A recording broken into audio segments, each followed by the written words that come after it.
சத்தியம் உங்களை விடுதலையாக்கும் என்ற இந்த தொடருக்கு உங்களை அன்போடு வரவேற்கிறேன். இந்த நாளிலே நாம் பார்க்க போகிற வேத பகுதி மத்தேயு 4வது அதிகாரம் 18வது வசனத்திலிருந்து 22 வரை உள்ள வசனங்களை நாம் தியானிக்கவிருக்கிறோம்.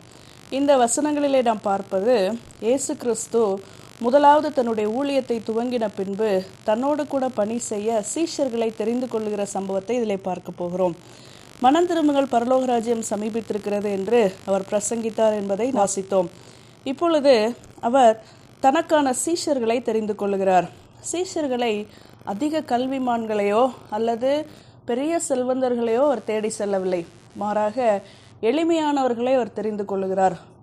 இயேசு கலிலேயா கடலோரமாய் நடந்து போகையில் மீன் பிடிக்கிறவர்களாய் இருந்த 2 சகோதரராகிய பேதுரு என்னப்பட்ட சீமோனும் அவன் சகோதரன் அந்திரேயாவும் கடலில் வலை போட்டு கொண்டிருக்கிற போது அவர்களை கண்டு என்று பார்க்கிறோம். ஆண்டவர் தெரிந்து கொள்ளுகிற விதம் ஆச்சரியமானது. அவர் சாதாரணமாக வெளி தோற்றத்தை வைத்து தெரிந்து கொள்வதில்லை என்று நாம் வாசிக்கிறோம். தாவீதை அபிஷேகம் பண்ணும்போது இந்த சிறுவனா என்று அவர் மனதில் யோசிக்கிறார். தேவன் சொல்லுகிறார், மனுஷன் பார்க்கிற விதமாய் நான் பார்க்கிறதில்லை, மனுஷன் முகத்தை பார்க்கிறான், கர்த்தரோ இருதயத்தை பார்க்கிறார் என்று சொல்லதை நாம் இந்த இடத்திலே யோசித்து பார்க்க. இயேசு கிறிஸ்துவினுடைய பார்வை வித்தியாசமாயிருக்கிறது.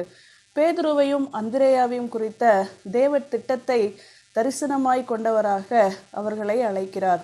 அவர்களுடைய உழைப்பு, அவர்கள் சபையை கட்டுவார்கள் அல்லது சபையை வழிநடத்தக்கூடிய தகுதி அவர்களிடத்திலே உண்டு என்பதை அறிந்தவராக அவர்களை என் பின்னே வாருங்கள், உங்களை மனுஷரை பிடிக்கிறவர்களாக்குவேன் என்றார்.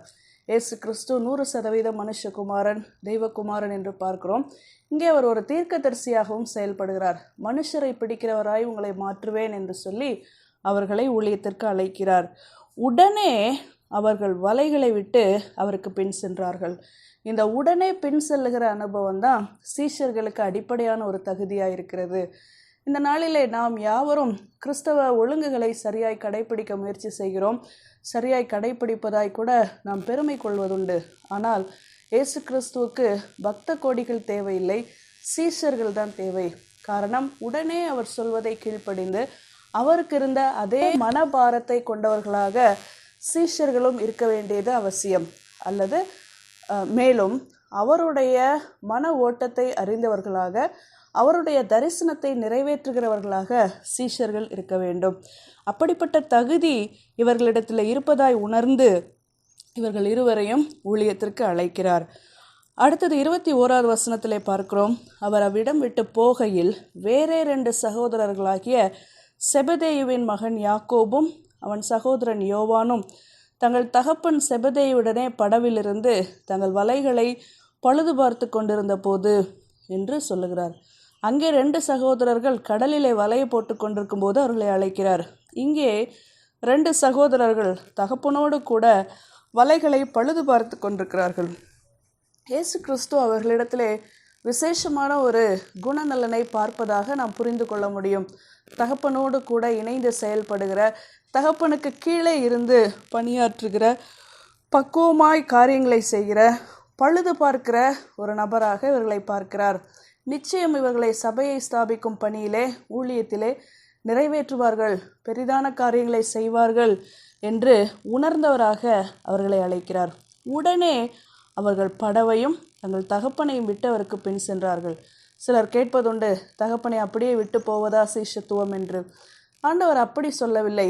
உன்னுடைய அழைப்பு இதுவல்ல, நீ மேலான பணியை செய்ய அழைக்கப்பட்டிருக்கிறாய் என்று சொல்லி அவர்களை ஊழியத்திற்கு இங்கே அழைக்க. இந்த 2 சம்பவங்களிலும் நாம் பார்ப்பது 20வது வசனத்திலும் 22வது வசனத்திலும் உடனே என்ற வார்த்தை வருகிறது. உடனே அவர்கள் வலைகளை விட்டு, உடனே அவர்கள் படவையும் தகப்பனையும் விட்டு பின் சென்றார்கள்.